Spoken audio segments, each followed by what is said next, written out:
news. Okay, we'll start with this. A few choice words from former champion Mikaela Mayer in reference to the purse bid for the Alicia Baumgardner versus Delphine Persoon fight. An estimated value of about $500,000. To that, Mikaela Mayer said $300,000 for undisputed. Yikes. With her base purse, along with a winner's bonus if Alicia wins, she stands to make in the neighborhood of $365,000, what is actually closer to $400,000 than just an even $300,000.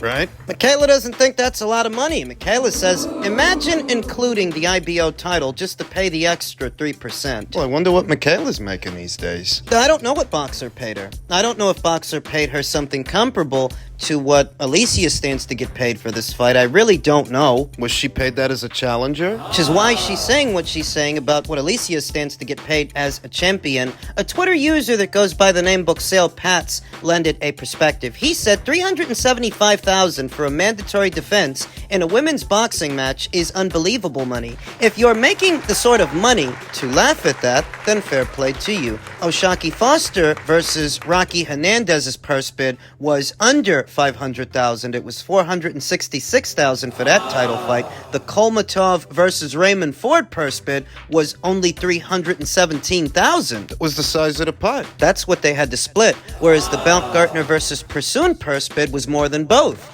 at $500,000, just for comparison. Not bad at all. I think what Mikaela Mayer is implying is that even with that, for an undisputed champion, she should be making more, though I hardly think Mikaela is making more than Alicia. And if you're not making more, postulations aside, if you're not actually making more money than she is, and you don't have any belts, are you really in any position to talk? Hating outside the club. Maybe what Mikaela Mayer is trying to say is that, if she were undisputed champion and she had all those belts, she would be making considerably more than Alicia is making now as a reigning, defending, undisputed champion, and maybe that's the case. Maybe that's true. Maybe. Based on whatever she made in the Natasha Jonas fight, whatever she was paid for that fight, but the profile of that fight is somewhat different than the profile of a Baumgardner versus Persoon fight. Mayer versus Jonas had more of a profile in Liverpool than, say, Baumgardner versus Persoon. Not to say that it's not an excellent fight, because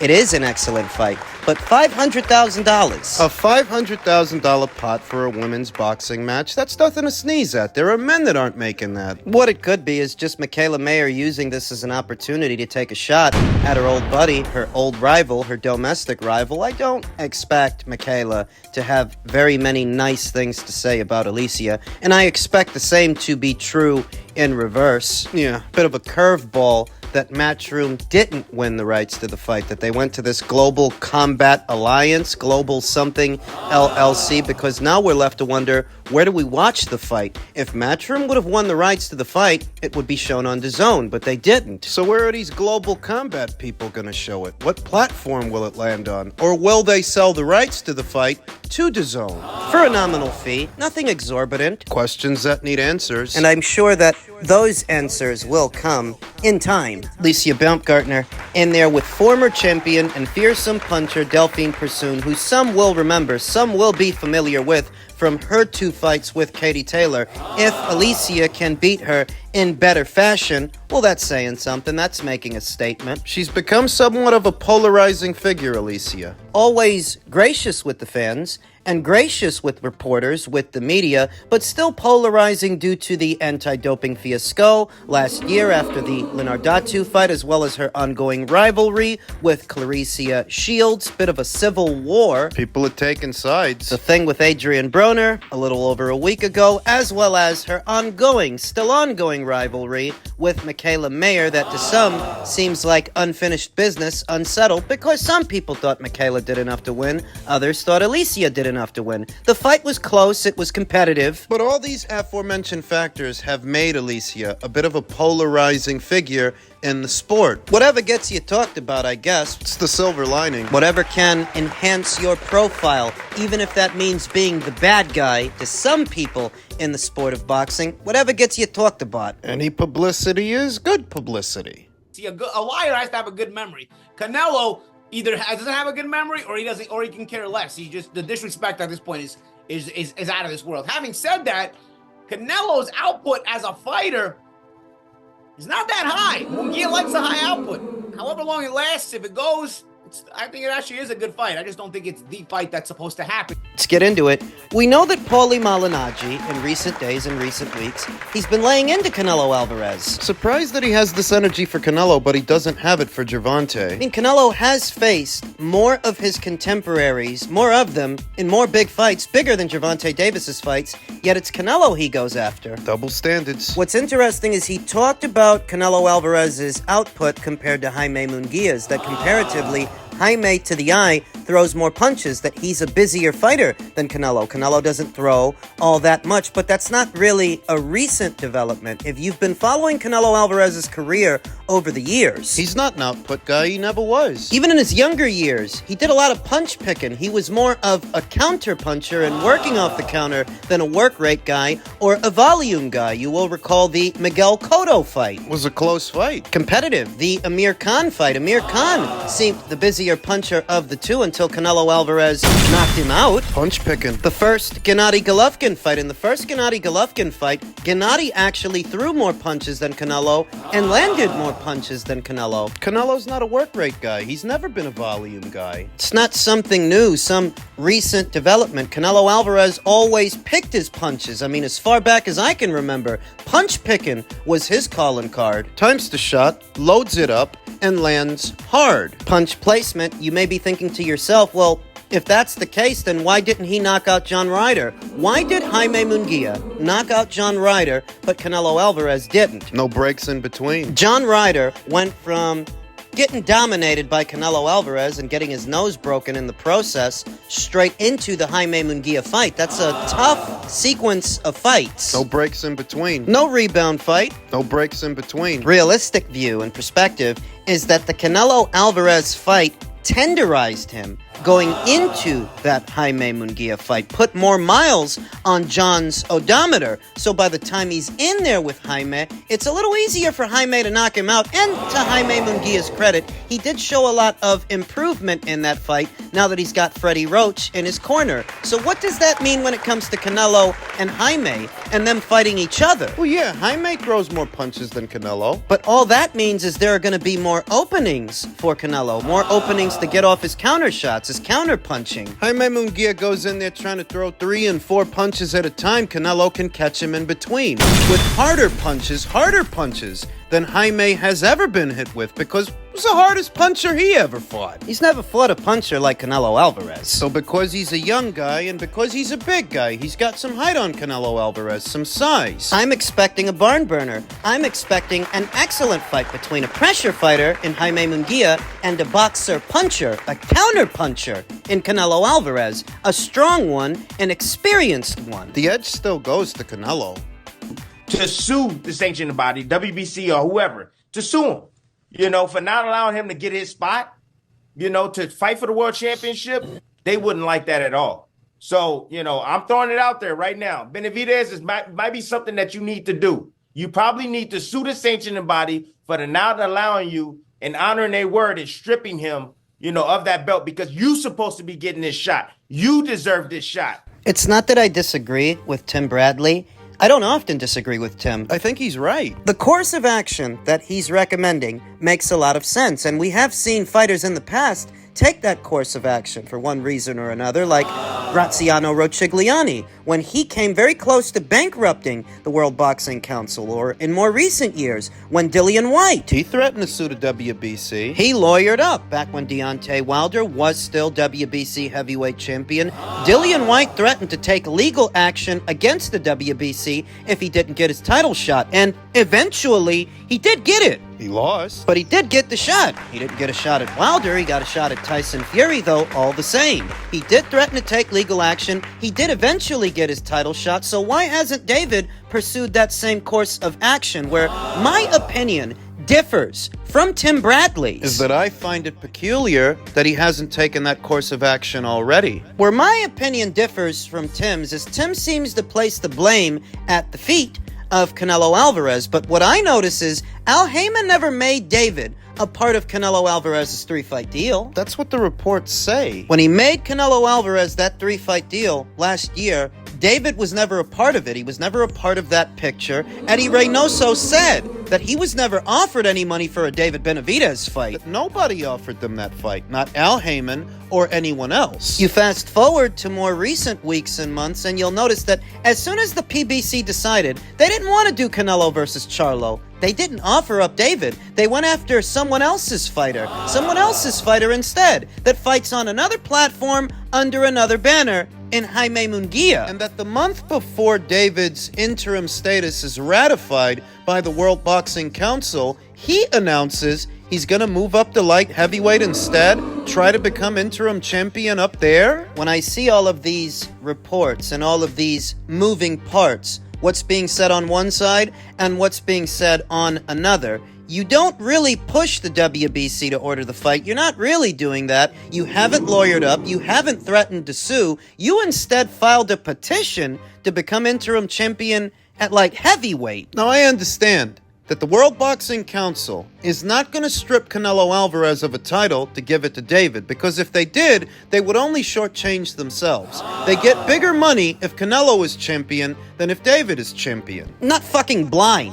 I see the favoritism, the same as you. And I'm sure that David sees it too. And his team. But if that's the situation, and that's the case, why haven't you lawyered up already? Why haven't you threatened to take legal action already? The same way that Dillian White did 2 or 3 years ago. Why haven't you done that yet? Mixed signals. It's easy to sit there with the interviewers taking shots at Canelo Alvarez and saying this and saying that, but behind the scenes, what are you guys actually doing? Besides interviews. When he was asked if he would be willing to cross over to the DAZN side of things to pursue a Canelo Alvarez fight, why did David say no? Are you kidding me? When Eddie Hearn contacted Samson Lukowicz to get a dialogue going, talk about doing the fight, why did Samson demand the rights to the fight? And, you know, I like Samson a lot. And, you know, Samson says, oh, we'll fight him for free. We'll, you know, all this kind of general stuff. I said, look, if Canelo works with us, we'll make the fight with Benavidez. And he went, yes, no problem. Just give us the US TV on Amazon. I'm like, what? No, mate. If Canelo comes with us on DAZN, and DAZN are putting up the money for Munguia and Berlanga and all these people, DAZN are going to put up the money for Benavidez. What? Mate, you're a challenger. Do you want to fight the king? Or you just only if it works with your promoter? He knows the way this works just as much as me or you. If Matchroom and DAZN were footing the bill for the fight, you can't get the rights. They're not paying to make it happen so that the rights can go to you. It's peculiar. Tim is saying he should lawyer up. This is what he should do. Where I'm saying, well, he should have done that already. That he still hasn't. That's a red flag. Men's heavyweight news, some recent comments from Deontay Wilder, who I just mentioned. Deontay Wilder has said that boxing will be finished without there being an American heavyweight champion. Wilder told Blue Blood Sports TV, one thing about boxing that I've proved is, boxing thrives off of excitement, but the excitement of an American champion. Once that dies, so does boxing. Maybe for Americans. Maybe for LDBC channels. Those content creators, maybe for them, but the Klitschko era proved that even if the heavyweight champion isn't an American, boxing will go on. Because it did. Neither of the Klitschko brothers were ever all that popular in America. They weren't, but they were popular in Europe. They were popular abroad. Vlad was based out of Germany. He was based out of Dusseldorf, and he brought big-time boxing to that region of the world. He made a lot of money there, unbeknownst to most Americans. Boxing didn't die. Unbeknownst to most Americans, Deontay Wilder is not a new heavyweight. He's actually a remnant of the Klitschko era, of which he was there. He debuted in 2008. He was there for most of Vladimir's reign as a champion. He came in towards the tail end of Vitaly, and he was there for most of Vlad. He's not a new heavyweight. Often thought of as Anthony Joshua's contemporary and a heavyweight of this era because he's in it. He's actually from the previous one. He just didn't fight anybody for many, many years, the first 7 of his career. His first 32 pro boxing matches were against nobodies. He's not the reason the heavyweight division is where it is today. No, the heavyweight division is where it is today because of Anthony Joshua. Things didn't really start heating up, and people didn't really pay attention to Wilder for most of his career until Anthony Joshua showed up and shook the world with his victory over Vladimir Klitschko. That's when the money started coming in, and that's where the attention, international attention, not just Americans and not just Brits, but the world. Look at the ego on this guy. He thinks he's the one who revitalized heavyweight boxing, and yet, the last time that he fought on U.S. soil against Robert Helenius, nobody bought it. The only time Wilder ever did decent numbers at the gate, decent numbers at the box office, was when he was fighting a Brit. Was the Fury fights, when he fought Luis Ortiz on pay-per-view in what was their rematch, and when he fought Robert Helenius in his comeback fight. Where were the fans? Where were the big numbers? That he's got it in his head, he's the one who revitalized heavyweight boxing. He didn't. Now, he may have been part of the picture for a time. He might have been part of the picture, but he certainly ain't the one that painted it. It's American xenophobia, American vanity. That he thinks the heavyweight champion has to be an American or heavyweight boxing is gonna die, not dissimilar from what you see from some fight fans here in America that demand Naoya Inoue should fight here. He should come here. They won't give him credit until he does. Even though the Asian market is a much bigger and more fertile market for the lower weights, even though he's a superstar where he's from, he's already generating millions upon millions in Japan, that he should come here where the Americans don't even watch the lower weights. Why? Because Joe Blow, who lives in his mother's basement and steals cable, says so? Because you typed that into Twitter on your Metro PCS phone? American vanity. American ignorance. There's no other way to put it. Contrary to the beliefs of a few, America is not the center of the boxing universe anymore, and the sport of boxing is better for it. That it's now a more global sport than it ever was. You have emerging markets in Asia, Australia. The UK boxing scene is bigger now than it's ever been. An emerging market in Saudi Arabia. What contributions and massive cash injections they've made into the sport. That any bozo thinks America is still the mecca of boxing, you better get with the times. This ain't the 80s or the 90s, buddy. What resonates in Deontay Wilder's comments, that the heavyweight champion has to be an American because if it isn't, boxing's gonna die. Boxing didn't die when the 4 alphabet titles were split between the 2 Klitschko brothers. Boxing went on. And even in the absence of an American heavyweight champion now, boxing is still going on. What the fuck's he talking about? He needs to check his ego because the division don't revolve around him or the American boxing scene. God forbid if it did. We'd never get anything done.